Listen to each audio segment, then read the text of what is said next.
One of the key aspects that's come through in this report and also some of my previous work is that balancing strategic tension, strategic choices is a key aspect of resilience.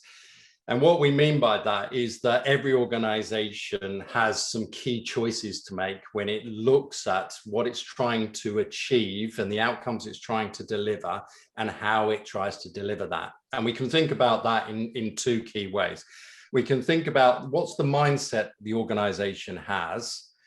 And that mindset cannot be either a defensive one, so it sees issues as threats, or it can be a more progressive one. It sees it as an opportunity to innovate and to improve.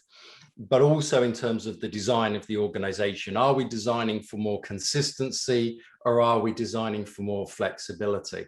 And if we start to look at those two aspects, mindset and design, we can see that there are some key choices that an organization has to build resilience.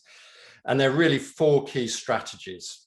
So the first strategy is we can put more controls in place. That's a defensive mindset with a very consistent approach. And we put more barriers, more backup systems. We ensure compliance, more systems, more procedures. And there's often, I think, a gravitational pull for all organizations when we have a disruptive event is to go into that control mindset. But equally, another strategy, a second strategy might be to actually build some adaptability, some flexibility, and more responsiveness into the organization. So we might still have a defensive mindset, but we've got a flexible approach. And this could be improvisation, creative problem solving, people empowered to act to deal with emergent problems.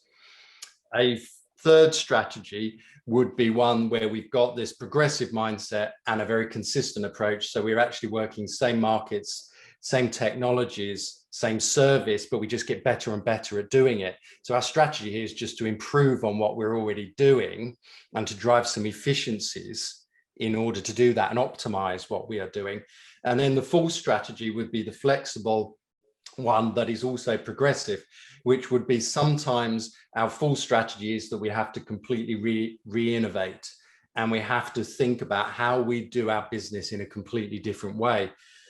And as I say, these four strategies of control, adaptability, or driving optimization or driving innovation, we see in organizations all the time that we often become preoccupied with one of those elements. We then have some blind spots, some issues that we have, and the balance is wrong. We've got to try and balance those four competing tensions in order to be resilient and fit for the future. Yeah, and David, I think you make some really, really important points there and in the report, because resilience at the end of the day is all going to be about choices, and they are often quite strategic choices that have to be made. But the point is, if you make all the choices in one of the brackets that you've talked about, you may end up not being more resilient. In fact, you could end up being less resilient. I think the report really makes that very, very clear.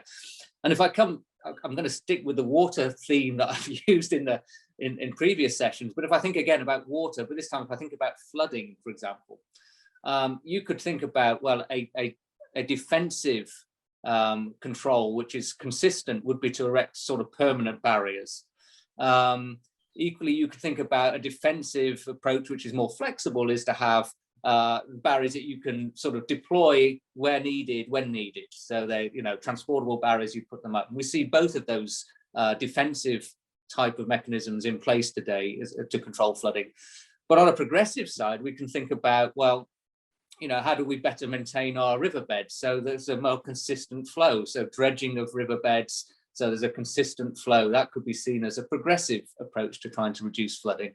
And equally, in terms of progressive innovation, we can then think about how do we build properties and facilities that are better adapted to potential flooding, that are on stilts or other things, that we use.